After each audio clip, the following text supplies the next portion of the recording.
Alors, l'art performance, premièrement, c'est un art du corps. Donc, c'est le corps dans le temps et l'espace. Pour Orange, on a pensé à faire vraiment quelque chose qui serait de l'art infiltrant. Comme là, la bouffe et toutes ces affaires-là, on vit avec ça tous les jours.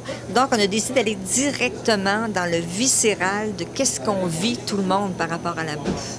Ça veut dire que les artistes se sont vraiment à Saint-Hyacinthe et à Kamouraska, vont vraiment aller dans la ville. Donc, c'est pour ça que ces gens-là ne proposent pas des œuvres sur les murs, mais proposent des situations, des déambulations. Donc, ils déambulent dans la ville, ils viennent vous rencontrer. Ils viennent dire aux gens, c'est quoi votre rapport à la nourriture? Il va y avoir une procession des artistes avec la petite roulotte vrille. Et ensuite, les performeuses, parce que c'est 4 filles. Donc, les 4 filles vont s'en aller au cégep, vont chacune avoir leur propre travail. Et les gens vont rencontrer les performeuses. Et après ça, on va retourner dans les petits commerces de la 4e avenue. Donc demain, pour la déambulation sur la rue ici, je vais demander aux gens que je rencontre quels sont les usages qu'ils ont pour la pomme de terre, pour la patate. Là. Autant les recettes préférées que les recettes de remèdes maison. Donc la patate, c'est un drôle d'objet, c'est un objet un peu transactionnel, c'est un objet qui est drôle, que tout le monde connaît, mais pour moi qui est une source de... C'est ça, qui peut être une source de fabulation. Puis en plus, la patate, ça se sculpte. Donc, c'est vraiment quelque chose qui est intéressant au niveau de l'objet aussi, là. La chair, c'est presque comme une peau, ça se sculpte. Je me suis fabriqué un très beau collier avec une poche de 5 livres de patates que j'ai tout enfilé, que je porte fièrement autour de mon cou. Puis j'ai mon petit chariot que je tire avec moi, avec mon nécessaire pour la journée, pour les différentes actions. La performance dans des lieux publics, pour moi, c'est toujours de travailler un peu sans filet. Moi, je prépare des objets, je prépare tout un dispositif, je me prépare une fiction. Et là, selon ce que j'ai préparé et la rencontre avec les gens, il y a des choses qui se transforment. Donc, c'est toujours... Je ne sais jamais trop à quoi m'attendre. Puis moi, ce que j'en retire, c'est qu'à chaque fois, je suis surprise. Une performance qui va bien, c'est quand ce que je reçois me surprend complètement.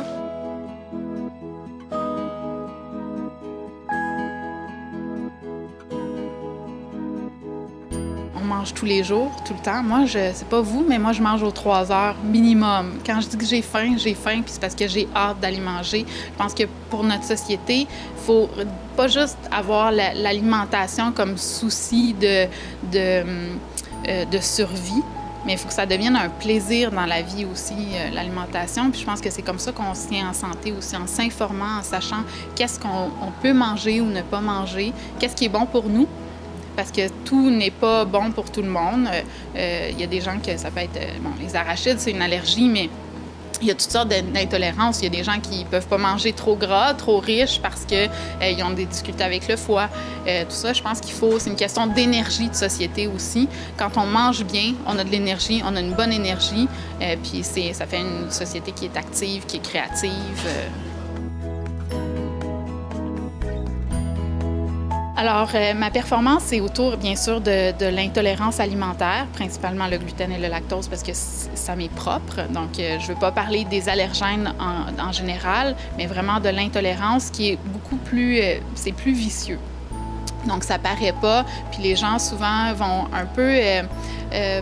pas dénigrer, mais mettre moins d'emphase, en fait, sur le fait que ça peut être dangereux parce qu'à long terme, on peut décéder de ces maladies-là, de ces intolérances-là, par d'autres maladies, donc qui vont se déclarer comme des cancers. Ça peut prendre des années.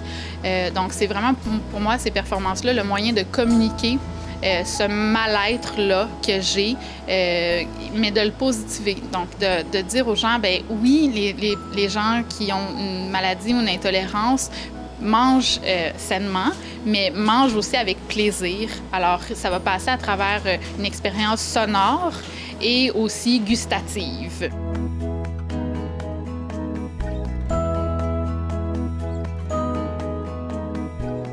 Ce que je retire, c'est d'abord une satisfaction d'informer, de communiquer sur l'intolérance alimentaire, pas sur l'intolérance at large, là. C'est vraiment sur l'intolérance alimentaire. Donc, c'est vraiment pour moi, ce que je retire, c'est l'échange avec les gens, de montrer avec plaisir la gourmandise, aussi par tous les sens, que ce soit olfactif, gustatif ou auditif aussi.